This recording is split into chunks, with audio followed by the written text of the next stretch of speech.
días, señor José Luis Avellán. Como autor de la gran obra de referencia, la historia crítica del pensamiento español, ¿qué obras o figuras son para usted las piedras de toque de la filosofía española y por qué? Yo creo que sobre todo lo que constituye la generación del 98 y de forma muy especial Unamuno, su obra de referencia clásica, El sentimiento trágico de la vida, la primera obra que ya marca una diferencia importante con la tradición en torno al casticismo, la agonía del cristianismo.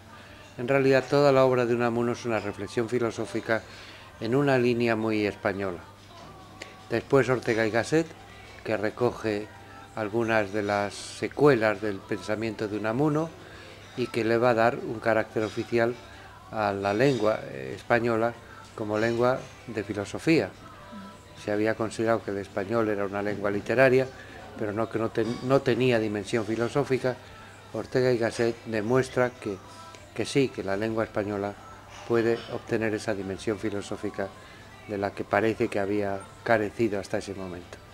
Después Zubiri y lo que va a constituir la Escuela de Madrid, aunque desgraciadamente esa escuela se perdió un poco a consecuencia del exilio. Los grandes pensadores que se forjaron en la Escuela de Madrid bajo el magisterio de Ortega y Gasset después van a marchar a México, a Argentina, a otros países de América Latina o incluso Estados Unidos, como le ocurrió a José Ferrater Mora, que vivió casi toda su vida en Estados Unidos y que hicieron una obra filosófica importante. ¿Qué es la filosofía para José Luis Avellán? Bueno, yo de acuerdo con mi metodología de historia de las ideas he defendido una definición de filosofía como máxima conciencia intelectual. La máxima conciencia intelectual de un pueblo, de una persona, de una época, filosofía del Renacimiento, filosofía del siglo XVI. Esos momentos de máxima conciencia intelectual es lo que yo entiendo por filosofía, diferenciando de forma muy clara lo que es la conciencia intelectual de lo que es la conciencia psicológica o la conciencia moral, que son para mí conceptos distintos. Para su historia crítica del pensamiento español, ¿por qué eligió el término pensamiento y no filosofía española? Digamos que la palabra filosofía tiene un sentido muy amplio. Etimológicamente es amor a la filosofía y a la sabiduría, de forma que en un primer momento el contenido semántico de la palabra es muy amplio, pero digamos que el canon oficial de la tradición filosófica fue imponiendo una definición, a mi modo de ver, demasiado restrictiva. En una gran parte de esa tradición se identificó la filosofía con el sistema. La filosofía por excelencia era la de los grandes sistemas filosóficos y generalmente expresados en un género literario que era el tratado. La verdad me parece que esto es restringir excesivamente el término filosofía, porque la filosofía empieza siendo un poema con Parménides o unos diálogos con Platón y sobre todo en la tradición de la filosofía española o hispánica en general, pues un género literario como el ensayo se ha acreditado como más propio y específico de la filosofía en el sentido amplio. De forma que la palabra filosofía, ese canon oficial, la había restringido excesivamente. Yo he querido ampliar el término filosofía a esa definición que di antes de máxima conciencia intelectual. Entonces la palabra pensamiento me parece que era más adecuada con esa concepción mía de la filosofía y al mismo tiempo daba entrada con más facilidad a pensamientos que para mí están en el nivel filosófico, pero que muchas veces se expresan en géneros literarios que no parecen propiamente filosóficos.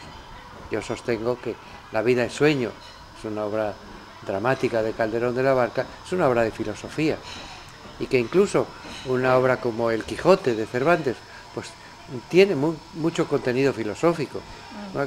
Entonces, darle esa mayor amplitud en el contenido es lo que me exigía un poco cambiar el nombre de filosofía, porque para que no se tomara en ese sentido tan restrictivo que le ha dado el canon oficial, y ampliarlo en términos que pudieran dar cabida no solo a la filosofía española, sino al pensamiento en general en lengua española, y que de alguna manera comprende a todos los países que hablan este idioma. Pero aún así hace una línea divisoria entre la literatura y la filosofía. Pues la verdad es que no, esa frontera no es una frontera muy precisa y muy exacta. Yo creo que la filosofía tiene que estar abierta a la literatura. De hecho, como estamos viendo en el Congreso de María Zambrano, la filosofía y la poesía, ya no solo en los tiempos más antiguos, donde la filosofía en Platón se mezcla estrechamente con los mitos, aunque luego se haya pretendido, en virtud de ese canon oficial que decíamos antes, hacer un sistema filosófico platónico. Pero si leemos los diálogos de Platón, la verdad es que la filosofía está abierta a la religión, está abierta a la literatura y está abierta a la poesía. Si usted estuviera ahora al punto de escribir su historia crítica, ¿cambiaría algo? Básicamente no, creo que la línea general es correcta, seguiría manteniendo esa línea, aunque quizá, pues sí, en cuestiones de matiz, o pondría algún énfasis distinto en relación con que muchos de los planteamientos que hoy en día están resultando más actuales, eso que se llama, para entendernos, sin que a mí me guste mucho la palabra posmodernidad, pero dentro de ese pensamiento posmoderno, pues la filosofía española se presenta ya antecedentes muy claros de esa posmodernidad, de forma que yo sí, ya de alguna manera lo hice en el prólogo que puse a una edición que hizo el Círculo de Lectores de mi historia crítica del pensamiento español. Ya ahí acentuaba cómo la verdad que la modernidad no ha sido lo más característico de la cultura y del pensamiento español. La tradición española no se ha llevado bien con la modernidad, quiere decir que tenemos una modernidad. Yo tampoco creo que España sea un país antimoderno, pero tiene su peculiar modernidad. Entonces, esa peculiar modernidad está muy abierta a planteamientos que ahora se llaman posmodernos, que yo creo que no lo son, que es simplemente ampliar un concepto de modernidad que se ha entendido de forma demasiado estricta y restringida.